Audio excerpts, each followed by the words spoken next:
Arsenal 3, Fulham nil. And for the first time in a very long time, we looked like champions. And it's not just the way we played in that first half. It's not just a scoreline. It was everything. Everything about us today looked like champions. From the team that Mikel played, from the way that we came out in that first half to the rotation. So happy with absolutely everything today. And I have this sneaking suspicion that I think we did it today. I think today was the day where we solidified ourselves as Premier League champions. Now I'm going to go ahead. I'm going to dive into exactly why that is. But regarding the starting 11 itself, I was very happy with it. I like the fact that, Nkapie is getting some rest, as Mendy got some rest. I mean, we've seen a lot of stats this week comparing the amount of minutes our players have played versus the likes of PSG, Bayern, Atletico, and I think Mendy and Rice were up there for the amount of minutes. I think the amount of work that they do, the lack of rotation that Mikel has had this season, the workload has been incredible. And I think that's contributed heavily to why Mendy has dropped off, especially in performances.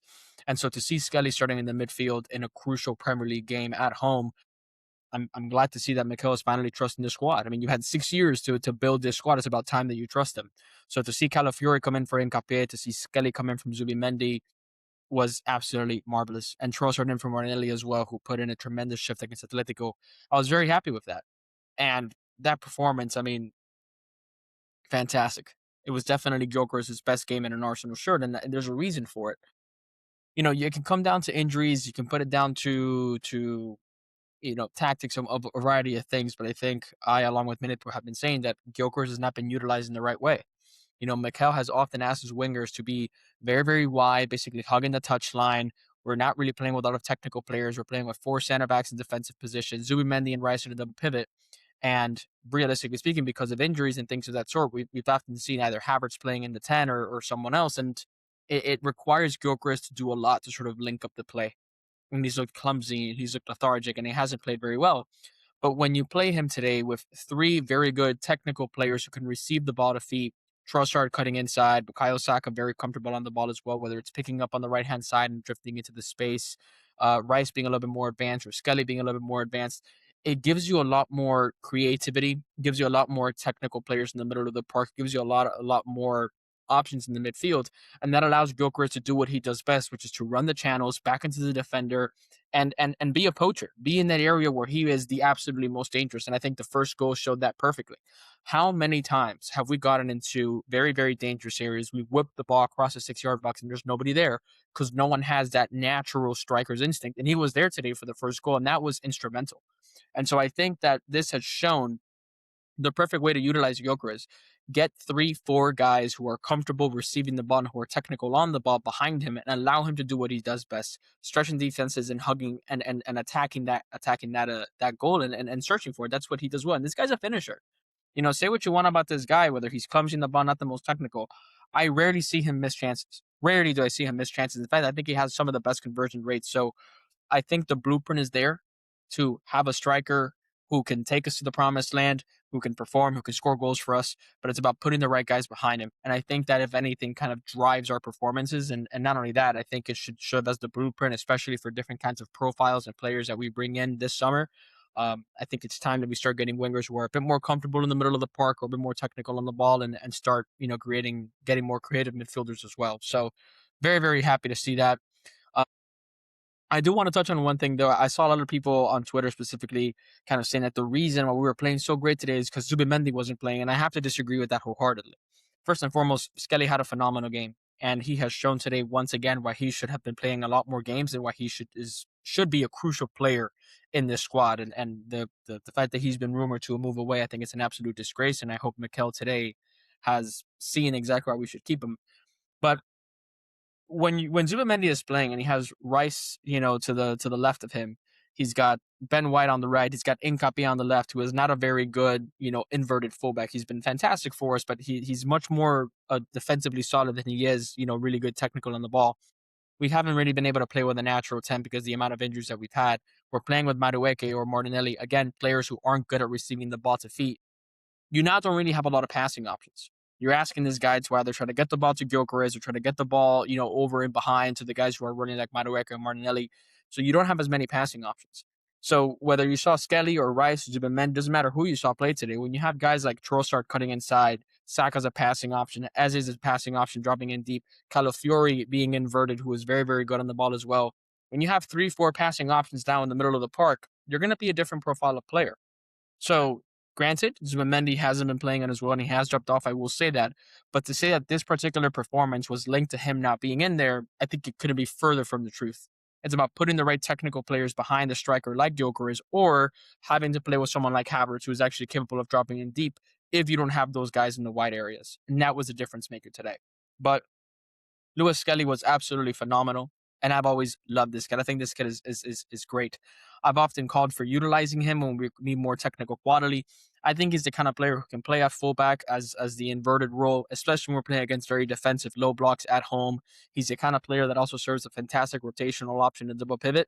And if you want to switch to a more kind of classic 4-3, I think he serves very well as a classic, left-sided 8. I think he is the most natural kind of profile of player that we've had to Granit Xhaka, and that profile of player we've been trying to replace for a very, very long time.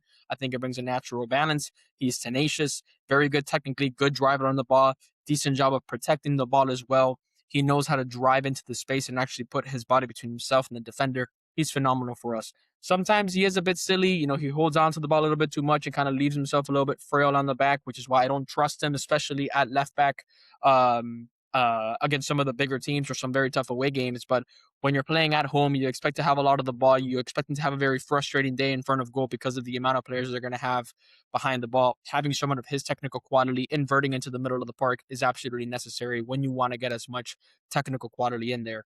And I really hope Mikel utilizes him because I am yet to find a player in this Arsenal squad who can serve so many different roles for us, especially on that left-hand side, and he's just been absolutely phenomenal. So I hope that we continue to see more of him, especially now in these last crucial games with the amount of injuries and fixture overload that we're going to have, and I hope that he's a part of Arsenal for many, many years to come. Now, after that particular first half, we saw Bukayo Saka come on for Madueke, he came off for Madueke, which I agreed with. I know and I'm sure other people felt it because I felt it as well. You're probably thinking to yourself, there's an opportunity for us to go out there and score 4 or 5, 6 goals and really put this goal difference to bed and solidify this title. But we have to keep in mind that we have Atletico Madrid in 3 days' time, and they rotated their entire 11 in La Liga just this weekend because of the fact that they've already solidified top 4 and they're not really competing for the league. So for us to take off Bukayo and keep him fresh, I think was fantastic game management from Mikel. We haven't seen that enough from him in terms of being able to utilize and rotate his squad correctly. Gyokeres and Rice coming off after 60 minutes, I think was also fantastic. So I was really, really happy to see that. But, and this is probably the only negative that I can point out today, absolutely abysmal from Madueke and Jesus and those guys that came on. Absolutely abysmal. You know that this league title could very well come down to goal difference, and you're playing against a Fulham side that is probably already psychologically defeated. They've probably already written themselves off. They're probably already ready to go home and call it a day. They're there for the taking. They're there to be embarrassed. And even if they somehow came out in the second half, wanted to take the game to you and kind of inspire a comeback, they're naturally going to have to commit a lot more men forward. And it's going to leave so much more space in the back that you can exploit. And neither Madueke nor Jesus did that. But what really pissed me off more than anything is that Noni specifically, maybe I'm misreading it, maybe it's not fair, maybe it's not a fair assessment, but he kind of came off as if like playing today was a bit of a chore, like you're bringing me on to rotate Bukayo, the game's already done, like why am I already doing here? Let me just go through the motions, and that really pissed me off. One, because you know that we need the goal difference. Go out there, play against these guys, score a goal, make a difference in the attack, and solidify us. Let your man Gyokeres get his hat trick. Like extend that lead at the top because it could very well come down to either a goal difference or goals for. So do something. But not only that, your team is in a Champions League semifinal and could very well, according to the bookies, be the favorites to go to the Champions League final. You're in the final running for the Premier League title.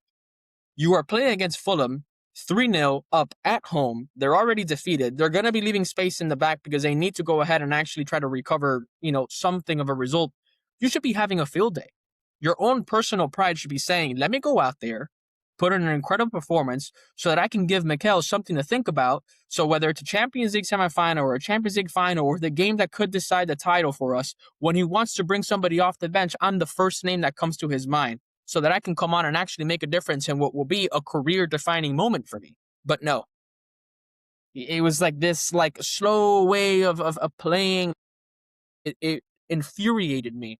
And every single time that I am reminded that this guy costs 55 million Great British pounds, it is absolute insanity. It is absolute insanity. I think Jesus really wanted it. I think he was making the right runs, but he just you can tell that his quality has dropped off. And Dalman, 16 years of age, didn't really play as well as we wanted him to do. Of course, we can forgive that. Zubimendi, on the other hand, was very positive, but just very disappointing to see the drop off in this team's performance just from going from Bukayo to Noni Madueke. That is way too steep of a drop off for what this team requires, and especially for a player of 55 million pounds, way too steep of a drop off, and frankly something that we need to address right away. If we're a ruthless kind of no nonsense football club, that's something we need to address right away, and I hope that Mikel is ripping into him in the dressing room despite the result today. So that's the only real negative that I have to point out. Again, Mikel, you showed today what I think we've all been asking for, and something that you should have been doing all season: rotating intelligently, taking key players off when the result is already taken in hand. And again, that's also one of the positives of playing attacking football. That when you're playing attacking football against teams that you should be beating comfortably at home, you now have the flexibility to rotate. You now have the flexibility to take key players off. But when every single game is controlled and measured, and you're up 1-0 or 2-0 or 2-1, you're going to want to keep your best guys on the pitch. And that's what leads to injuries and fatigue and this drop off in quality that we saw in April. He's been doing this for 6 years. I would like to think that this was a sign of him finally learning his lesson. We shall soon see. Unfortunately, very few games left in the league, but 6 points up now. Of course, City 2 games in hand. I think we're also +4 on the goal difference. So is that going to do anything psychologically to Man City? We shall see. They have to go away to Everton on the Monday. And not only are they going to be thinking about the result, I also think they're going to be thinking about the goal difference. And is that going to kind of play some mind games with them there? I'm not sure, but I think so. I was looking at these 2 big games in particular, Newcastle against Fulham, as being kind of solidifying whether or not we were going to win the league. And I'm walking away today with that feeling and that belief that we will. And it's been a long time since I've had that feeling. It's incredible what good football and attacking flair and good game management and rotation can do to the fan, honestly. But I am feeling that way, and I think we've done something. So now it's a matter of going on Tuesday, getting the result done against Atletico Madrid, and booking ourselves a ticket to the Champions League final. And then from there, we can dream. So good stuff all around. Squad players do a lot better when they come on. But apart from that, no complaints on my end. We look like champions today. Hopefully, we are champions come the end of May, which is just a few weeks' time. So come on, Arsenal. Thank you guys for watching. I'll catch you on the next.